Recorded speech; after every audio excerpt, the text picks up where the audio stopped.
Hello friends, welcome to மாங்கனி சமையல். இன்றைக்கி நம்ம மாங்கனி சமையலில் தீபாவளி ஸ்பெஷலாக நம்ம எல்லாருக்கும் ரொம்ப ரொம்ப பிடிச்ச நம்ம பாரம்பரியமான ஸ்வீட் ரெசிபி மைசூர் பாகு எப்படி பண்ணுறதுன்னு பார்க்கலாம். இது பண்ணுறதுக்கு வெறும் 3 பொருள் இருந்துச்சுன்னா போதும்.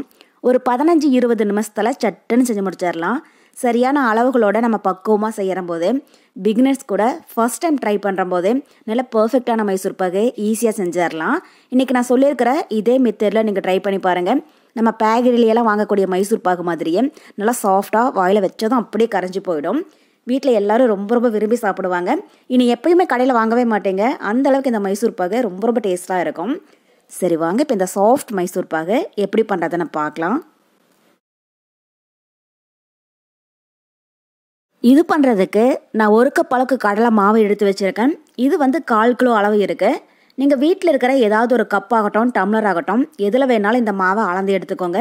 இப்போ ஃபஸ்ட்டு இந்த கடலை மாவை நல்லா சலிச்சு எடுத்துக்கலாம். இது மாதிரி மாவை சலிச்சுட்டு நம்ம மைசூர் பாகு பண்ணுறம்போது மாவு கொஞ்சம் கூட கட்டி விழுகாது. நமக்கு மைசூர் பாகு கிளறதுக்கும் ரொம்பவே ஈஸியாக இருக்கும். பாருங்கள், சின்ன சின்னதாக கட்டி ஏதாவது விழுந்துச்சுன்னா கூட இது மாதிரி நல்லா உடச்சி விட்டு சலிச்சுக்கோங்க. கடலை மாவு மட்டும் நல்லா பிராண்டடாக வாங்கிக்கோங்க. அப்போ மைசூர் பாகு நமக்கு நல்லா டேஸ்ட்டாக இருக்கும். நீங்கள் வீட்டில் அரைச்சதை இல்லைன்னா கடையில் வாங்கினது ரெண்டுலையும் எது வேணாலும் பயன்படுத்திக்கோங்க. இன்றைக்கி நான் கடையில் வாங்கின மாவு தான் யூஸ் பண்ணுறேன். பாருங்கள், இப்போ மாவை நல்லா சலிச்சு எடுத்தாச்சு. இப்போ இது ஒரு ஓரமாக இருக்கட்டும்.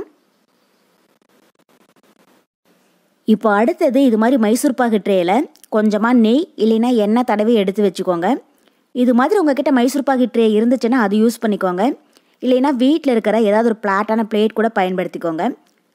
பாருங்கள், இது மாதிரி அந்த ஓரங்கள்லையெல்லாம் பாடுற மாதிரி கொஞ்சம் நெய் அதிகமாகவே சேர்த்துக்கோங்க. நீங்கள் மைசூர் பாகு ரெடி பண்ணுறதுக்கு முன்னாடியே இது மாதிரி ட்ரேயில் நெய் தடவை எடுத்து வச்சுக்கோங்க. மைசூர் பாகு ரெடி ஆனதும் உடனே இந்த ட்ரேக்கு மாற்றிடணும். இப்போ இதில் ஓரமாக வச்சிடலாம். அடுத்தது ஒரு அடிகனமான கடாயில் 3 கப் அளவு சர்க்கரை சேர்த்துக்கோங்க. இப்போ நீங்கள் எந்த கப்பில் கடலை மாவு எடுத்தீங்களோ அதே கப்பில் 3 கப் சர்க்கரை சேர்த்துக்கோங்க. மைசூர் பாகு நல்லா சாஃப்டாக இருக்கும். இப்போ இது கூடவே 1 கப் தண்ணி சேர்த்துடலாம். சேர்த்துட்டு ஸ்டவ் மீடியம் ஹீட்டில் வச்சு இதை நல்லா கலந்து விட்டுட்டே இருங்க. சர்க்கரை நல்லா கரைஞ்சி பாகு 1 கம்பி பதம் வர வரைக்கும். இப்போ இது கிலோ கணக்கில் பார்த்தீங்கன்னா 1/4 கிலோ கடலை மாவும் 1 கிலோ அளவுக்கு சர்க்கரையும் சேர்க்குறேன். இந்த அளவுக்கு சேர்க்குற போது நமக்கு மைசூர் பாகு நல்லா சாஃப்டாக வாயில் வச்சதும் அப்படியே கரைஞ்சி போயிடும். பாருங்கள், இப்போ சர்க்கரை நல்லா கரைஞ்சி பாகு திக்காக ஆரம்பிச்சிடுச்சு. இப்போ இந்த ஸ்டேஜில் ஸ்டவ் லோ ஃப்ளேமில் வச்சுட்டு நம்ம பாகு பதம் செக் பண்ணிடலாம். இப்போ சர்க்கரை பாகை கொஞ்சமாக எடுத்து கையில் தொட்டு பார்த்தீங்க அப்படின்னா இது மாதிரி 1 கம்பி வரணும். பாருங்கள், இதுதான் 1 கம்பி பதம். நீங்கள் இந்தளவுக்கு சர்க்கரை பாகு ரெடி பண்ணிக்கோங்க.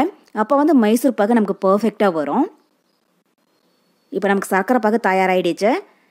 இப்போ இதில் நம்ம சளிச்சு வச்சுருக்கிற கடலை மாவை கொஞ்சம் கொஞ்சமாக உள்ளே சேர்த்து நல்லா கலந்து விட்டுட்டே இருங்க. கடலை மாவை ஒரே டைமில் மொத்தமாக சேர்த்துடாதீங்க. இது மாதிரி கொஞ்சம் கொஞ்சமாக சேர்த்து கலந்து விடுங்க. ஸ்டவ் ஹையில் வைக்க வேண்டாம், லோ ஃப்ளேமில் வச்சு கலந்து விடுங்க. ஹையில் இருந்துச்சு அப்படின்னா கடலை மாவு அடியில் போய் தங்கி அடிப்பிடிக்க ஆரம்பிச்சிடும். பாருங்கள், இது மாதிரி கண்டினியூஸாக ஒரு 5 நிமிஷம் நல்லா கலந்து விடுங்க. சின்ன சின்னதாக கட்டி ஏதாவது விழுந்துச்சுன்னா கூட கரண்டியில் நல்லா அமுத்தி விட்டுருங்க. இப்போ மீதி இருக்கிற எல்லா மாவையுமே உள்ளே சேர்த்துடலாம். உங்களுக்கு கரண்டியில் மிக்ஸ் பண்ணுறதுக்கு சிரமமாக இருந்துச்சுன்னா விஸ்கு யூஸ் பண்ணி கூட நீங்கள் மிக்ஸ் பண்ணிக்கோங்க. அப்போ கொஞ்சம் கூட கட்டி விழுகாது, நல்லா சாஃப்டாக இருக்கும். இப்போ பாருங்கள், மாவு சர்க்கரை பாகோட ஓரளவுக்கு சேர்ந்து வந்துடுச்சு. இப்போ இந்த ஸ்டேஜில் நம்ம எண்ணெயும் நெய்யும் ரெண்டையுமே சூடுபடுத்தி இதுக்குள்ளே சேர்த்துடலாம். அதுக்கு கடாயில் 1 கப் அளவுக்கு எண்ணெய் சேர்க்குறேன். இப்போ இது கூடவே 1/2 கப் அளவுக்கு நெய்யும் சேர்த்துடலாம். நீங்கள் கடலை மாவு எடுத்து அதே கப்பில் தான் எல்லா பொருளுமே அளந்து சேர்க்கணும். அப்போ தான் மைசூர் பாகு பர்ஃபெக்டாக வரும். உங்களுக்கு நெய் வேண்டாம் அப்படின்னா ஃபுல் அண்ட் ஃபுல் நீங்கள் ஆயில் கூட யூஸ் பண்ணிக்கோங்க. ஆயில் ஃப்ளேவர்லெஸ் ஆயில் நீங்கள் எது வேணாலும் பயன்படுத்திக்கோங்க. நான் இன்றைக்கி சன்ஃப்ளவர் ஆயில் தான் யூஸ் பண்ணியிருக்கேன். இப்போ ஸ்டவ் மீடியம் ஹீட்டில் வச்சு இதை நல்லா கலந்து விட்டுட்டே இருங்க. இந்த எண்ணெயும் நெய்யும் நல்லா சூடாக இருக்கிற போது நம்ம மைசூர் பாகில் சேர்க்கணும். அப்போ தான் மைசூர் பாகு நல்லா வெந்து அதில் கடலை மாவுடைய ஸ்மெல் கொஞ்சம் கூட இல்லாமல் இருக்கும். இப்போ பாருங்கள், எண்ணெயும் நெய்யும் நல்லா சூடாக இருக்குது. இப்போ இந்த ஸ்டேஜில் ஸ்டவ் ஆஃப் பண்ண வேண்டாம். ஸ்டவ் ஆன்லேயே வச்சு இது ஒரு சைடு லைட்டாக சூடாகிட்டே இருக்கட்டும். இப்போ இதில் கொஞ்சம் கொஞ்சமாக எடுத்து நம்ம மைசூர் பாகில் சேர்த்துடலாம். பாருங்கள், இந்த அளவுக்கு அந்த எண்ணெயும் நெய்யும் நல்லா சூடாக இருக்கணும். இப்போ இந்த சைடில் மைசூர் பாகும் ஓரளவுக்கு திக்காயிடுச்சு. இப்போ இதில் கொஞ்சம் கொஞ்சமாக நம்ம எண்ணெயை சேர்த்துடலாம். ஒரே டைமில் மொத்தமாக சேர்த்துடக்கூடாது. இது மாதிரி கொஞ்சம் கொஞ்சமாக சேர்த்து இதை நல்லா கலந்து விடுங்க. பாருங்கள், எண்ணெய் உள்ளே சேர்த்ததும் நல்லா பொங்கி வருது. இப்போ மைசூர் பாகில் எண்ணெய் ஓரளவுக்கு அப்சர்வ் ஆனதும் இன்னும் கொஞ்சமாக உள்ளே சேர்த்துடலாம். இப்போ உங்களுக்கு பார்க்குற போதே தெரியும் எண்ணெயும் நெய்யும் எந்த அளவுக்கு நல்லா சூடாக இருக்குது அப்படின்ட்டு. இந்த மாதிரி மைசூர் பாகில் சேர்க்குற போது தான் மைசூர் பாகு அந்த எண்ணெயிலேயே நல்லா வெந்து நமக்கு நல்லா டேஸ்ட்டாக இருக்கும். இப்போ இன்னும் கொஞ்சமாக எண்ணெய் சேர்த்துடலாம். உங்களுக்கு இதில் ஆயில் வேண்டாம் அப்படின்னு நினச்சிங்கன்னா ஃபுல் அண்ட் ஃபுல் நெய் கூட யூஸ் பண்ணிக்கோங்க. நெய் சேர்த்து செய்கிறதா இருந்தாலும் சேம் இதே மெத்தட் தான். பாருங்கள், இப்போ மைசூர் பாகு முன்னே இருந்ததை விட நல்லா திக்காகி நல்லா பொங்கி வருது. இப்போ இந்த ஸ்டேஜில் கடைசியாக மீதி இருக்கிற எண்ணெய் எல்லாத்தையுமே உள்ள சேர்த்துட்டு நல்லா கலந்து விடுங்க. இனி கவனமாக இருங்க, மைசூர் பாகு டக்குன்னு ரெடி ஆகிடும். உடனே நம்ம ட்ரேக்கு மாற்றிடணும். பாருங்கள், இப்போ எண்ணெய் சேர்த்ததும் மைசூர் பாகு ஒரே மாதிரி நல்லா பொங்கி வருது. இதுதான் மைசூர் பாகுக்கு கரெக்டான பதம். எண்ணெயை கொஞ்சம் கூட மீதம் வைக்க வேண்டாம், எல்லா எண்ணெயுமே யூஸ் பண்ணிக்கோங்க. கடைசியாக நம்ம ட்ரேக்கு மாற்றினதும் அந்த எக்ஸ்ட்ரா இருக்கிற எண்ணெய் எல்லாமே வடிஞ்சு வெளியில் வந்துடும். பாருங்கள், உங்களுக்கு பார்க்குற போதே தெரியும் மைசூர் பாகு கரண்டியோடு சேர்ந்து நல்லா சுழண்டு வருது. இந்த அளவுக்கு இருக்கணும். ரொம்பவே திக்காக விட்டுடாதீங்க. இதுதான் கரெக்டான பதம். இப்போ இந்த ஸ்டேஜில் ஸ்டவ் ஆஃப் பண்ணிவிட்டு நம்ம உடனே இதை ட்ரேக்கு மாற்றிடலாம்.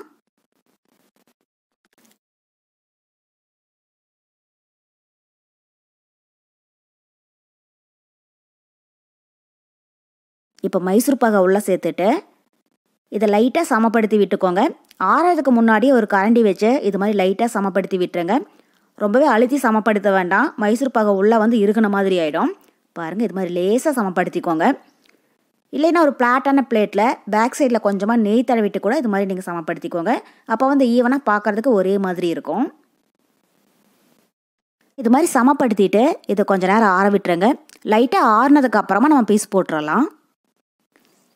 இப்போ பாருங்கள், ஒரு 20 நிமிஷம் போல் மைசூர் பாகு லைட்டாக ஆறி கை பொறுக்கிற சூட்டில் இருக்குது.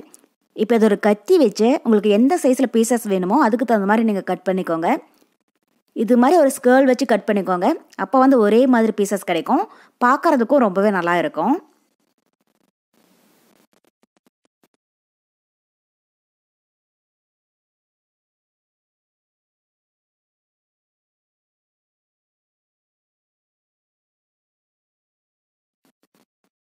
இப்போ மைசூர் பாகை கட் பண்ணிவிட்டு இது மாதிரி மேலே ஒரு பிளேட்டை கவிழ்த்தி இதை பொறுமையாக அப்படியே திருப்பிடுங்க. அப்போ மைசூர் பாகு உடஞ்சி போகாமல் ஒரே மாதிரி பீசஸாக கிடைக்கும். இப்போ இந்த ட்ரேயை லைட்டாக டேப் பண்ணிவிட்டு பொறுமையாக அதை வெளியில் எடுத்துடலாம். பாருங்கள், இப்போ நம்ம மைசூர் பாகு சூப்பராக தயாராகிடுச்சு. உள்ளே நல்ல டார்க் கலராகவும் வெளியில் அந்த லைட் எல்லோ சைடில் ரொம்பவே சூப்பராக வந்திருக்கு. இது அப்படியே 100% நம்ம பேக்கரியிலலாம் சாப்பிட்ற மைசூர் பாகு மாதிரியே வாயில் வச்சதும் கரைஞ்சி போயிடும். ரொம்ப ரொம்ப டேஸ்ட்டாக இருக்கும். வீட்டில் எல்லாரும் கேட்பாங்க இது எந்த கடையில் வாங்கினது அப்படின்ட்டு. அந்தளவுக்கு இது ரொம்பவே டேஸ்ட்டாக இருக்கும். ஒன்று உடச்சி காட்டுறேன் பாருங்கள், எவ்வளோ நல்லா சாஃப்டாக இருக்குது அப்படின்ட்டு. இப்போ நம்ம எடுத்துருக்கிற அந்த 1/4 கிலோ கடலை மாவு, சர்க்கரை, எண்ணெய், நெய்யோட அளவுக்கு நமக்கு 2 கிலோ அளவுக்கு மைசூர் பாகு கிடச்சிருக்கு. ஸோ உங்களுக்கு எந்த அளவுக்கு மைசூர் பாகு வேணுமோ அதுக்கு தகுந்த மாதிரி நீங்கள் எல்லா பொருளையுமே கூட்டி குறைச்சி ஆட் பண்ணிக்கோங்க. அவ்வளோதான். இப்போ நம்ம எல்லாருக்கும் ரொம்ப ரொம்ப பிடிச்ச நல்லா சாஃப்ட் மைசூர் பாகு சூப்பராக தயாராகிடுச்சு. நீங்களே பாருங்கள், இது உள்ள நல்லா டார்க் கலராகவும் வெளியில் லைட் எல்லோ ஷேடில் பர்ஃபெக்டாக வந்திருக்கு. இது ரொம்ப ரொம்ப டேஸ்ட்டாக இருக்கும், வாயில் வச்சதும் கரைஞ்சி போயிடும். ஸோ கண்டிப்பாக நீங்கள் ட்ரை பண்ணி பாருங்கள். ஸோ ஆல்ரெடி நம்ம சேனலில் தீபாவளி ரெசிபி நிறைய போஸ்ட் பண்ணியிருக்கேன். அதனுடைய லிங்க் நான் கீழே டிஸ்கிரிப்ஷன் பாக்ஸில் கொடுக்குறேன். தேவைப்பட்டால் எப்படி பண்ணுறதுன்னு செக் பண்ணி பார்த்துக்கோங்க. ஸோ கண்டிப்பாக நீங்களும் இந்த தீபாவளிக்கு இதே மெத்தடில் இந்த சாஃப்ட் மைசூர் பாகு செஞ்சு பார்த்துட்டு எப்படி இருக்குன்னு மறக்காமல் கமெண்ட் பாக்ஸில் சொல்லுங்கள். என்னுடைய இந்த ரெசிபி வீடியோ உங்களுக்கு பிடிச்சிருந்தா லைக் பண்ணுங்கள், உங்கள் ஃப்ரெண்ட்ஸ் அண்ட் ரிலேட்டிவ்ஸ் கூட நிறைய ஷேர் பண்ணுங்கள். மறக்காமல் மாங்கனி சமையலுக்கு சப்ஸ்கிரைப் பண்ணுங்கள். நன்றி.